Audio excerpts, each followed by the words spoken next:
के प्रणाम, माँ भवानी के प्रणाम, साहेब भैया के प्रणाम, नीलम दीदी के प्रणाम, हमार प्रणाम स्वीकार करब। चल सखी करे शिव चर्चा, हमारा साहेब के आदेश।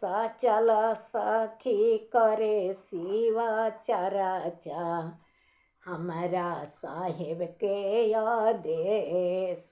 चल सखी करे शिव चर्चा, साहेब के आदेश, हमारा साहब के आदेश।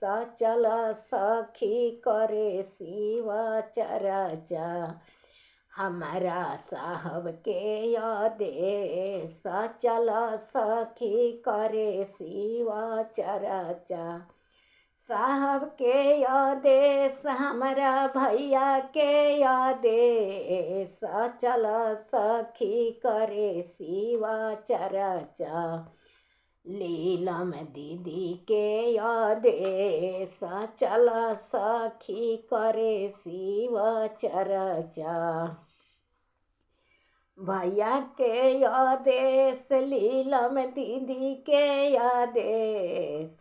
चल सखी करे शिव चर्चा, हमारा साहब के आदेश। चल सखी करे शिव चर्चा, शिव गुरु के शोभेला बड़े बड़े जटावा। भोला जी के शोभेला बड़े बड़े जटावा, बड़े बड़े जटावा हो बड़े बड़े जटावा। साहेब के शोभे टोपी लाल, चल सखी करे शिव चर्चा, साहेब के सुंदर टोपी लाल। चल सखी करे शिव चर्चा, साहब भैया के आदेश। चल सखी करे शिव चर्चा, हमारा भैया के आदेश। चल सखी करे शिव चर्चा, हमारा भैया के आदेश, हमारा साहब के आदेश। चल सखी करे शिव चर्चा, लीलम दीदी के आदेश। चल सखी करे शिव चर्चा, लीलम दीदी के आदेश। चल सखी करे शिव चर्चा, शिव गुरु के भावेला भांग धतूरा। शिव गुरु के भावेला भांग धतूरा, साहेब के भावे मगही पान। चल सखी करे शिव चर्चा, हमारा भैया के भावे मगही पान।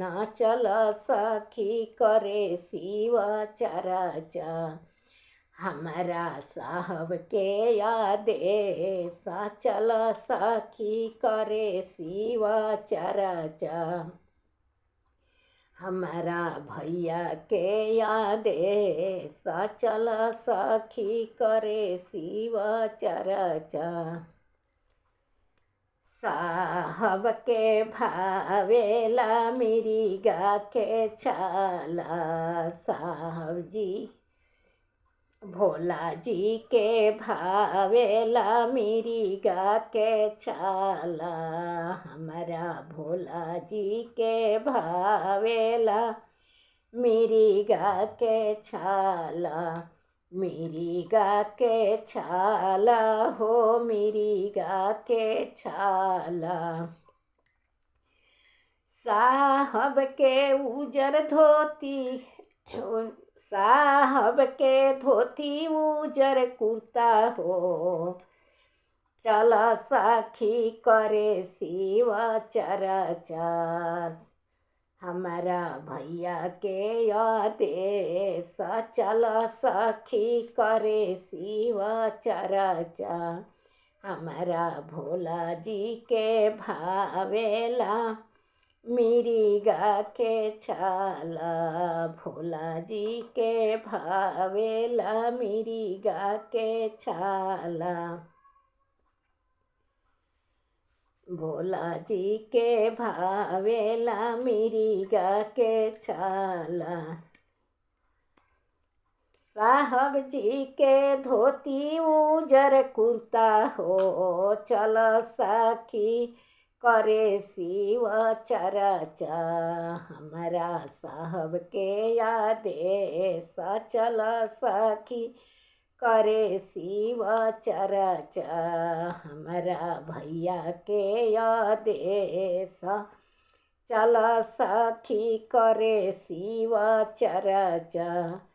भैया के आदेश लीलम दीदी के आदेश चल सखी करे शिव चर्चा।